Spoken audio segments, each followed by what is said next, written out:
తల్లిదండ్రులు మీ పిల్లలకు అలర్జీ ఆస్మా ఉంది ఇన్హేలర్స్ వాడాలి అని చెప్పగానే చాలా మంది భయపడిపోతారు. అమ్మో ఇన్హేలర్సా, అవి వాడకూడదు కదా సార్, వాటికి అలవాటు అయిపోతారు కదా సార్, అవి స్టీరాయిడ్స్ కదా సార్, వాటి వల్ల పెరుగుదల ఆగిపోద్ది కదా సార్, లేకపోతే వాటి వల్ల కిడ్నీలు పాడైపోతాయి, లేకపోతే గుండె పాడైపోద్ది, బోన్స్ పాడైపోతాయి. కొన్ని వందల రకాలైనటువంటి అనుమానాలు అపోహల్ని వ్యక్తం చేస్తారు. సో వాళ్ళకి అవగాహన లేదు కాబట్టి వాళ్ళు చెప్పటం అనేది ఓకే, అర్థం చేసుకోవటటువంటి విషయమే.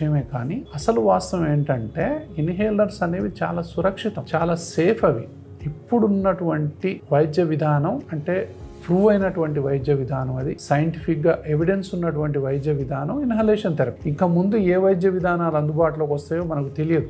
ఇప్పటి వరకు మాత్రం అది గోల్డ్ స్టాండర్డ్ ట్రీట్మెంట్ అంటాం. సో అందులో ఇన్హేల్డ్ కార్టికోస్టీరాయిడ్స్ అని ఉంటాయి. సో స్టీరాయిడ్స్ అంటే ఇక్కడే కాదు, అమెరికాలో కూడా భయపడతారు. సో స్టీరాయిడ్ అనగానే ఎవరైనా భయపడతారు. సో ఇవి ఇన్హేల్డ్ కార్టికోస్టీరాయిడ్ అనేటటువంటి విషయాన్ని తెలుసుకోండి. 99% of the times it is very safe.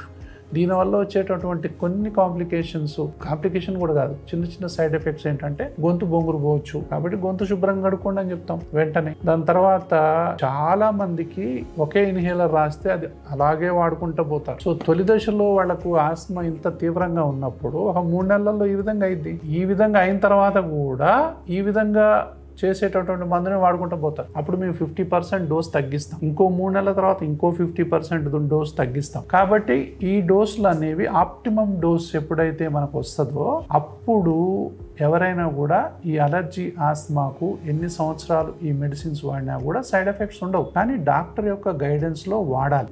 కొన్ని కేసుల్లో కాంట్రా ఇండికేషన్స్ ఉండొచ్చు, అవి మీరు డాక్టర్ని అడిగితే చెప్తారు. కానీ ఓవరాల్గా అలర్జీ ఆస్మా మెడికేషన్ అనేది 3 నెలల పిల్లల దగ్గర నుంచి తీసుకుంటే 100 సంవత్సరాల వరకు ఎవరికైనా అవి సేఫే. ఆ వయసుని బట్టి, ఆ జబ్బు తీవ్రతని బట్టి ఆ డోస్ అనేది ఉంటుంది అనేటటువంటి విషయాన్ని మాత్రం మీరు తెలుసుకోవాలి. కాబట్టి అలర్జీ ఆస్మా మీద అపోహలు ఏ విధంగానైతే ఉన్నాయో ఈ మందుల మీద అంతకంటే ఎక్కువ అపోహలు ఉన్నాయి. కాబట్టి అపోహలకు మీరు గురైపోయి మీరేదేదో ఊహించేసుకొని ఈ పిల్లలకు గనక సరి అయినటువంటి వైద్యాన్ని మీరు తీసుకోకపోయినట్లయితే, మీరు కూడా వైద్యాన్ని తీసుకోకపోయినట్లయితే జీవితాలు దుర్భరంగా మారతాయి అనేటటువంటి విషయాన్ని మాత్రం స్పష్టంగా మీరు తెలుసుకోవాలి. అలర్జీ ఆస్మాకు ఈ ఇన్హేలర్స్ వాడినట్లయితే వాళ్ళు నియర్ నార్మల్ లైఫ్ గడుపుతారు. అత్యంత సాధారణమైనటువంటి జీవితాన్ని వాళ్ళు మళ్ళీ గడపగలుగుతారు అనే విషయం మీరు తెలుసుకోవాలి. ఎంత తొందరగా తెలుసుకుంటే అంత మంచిది.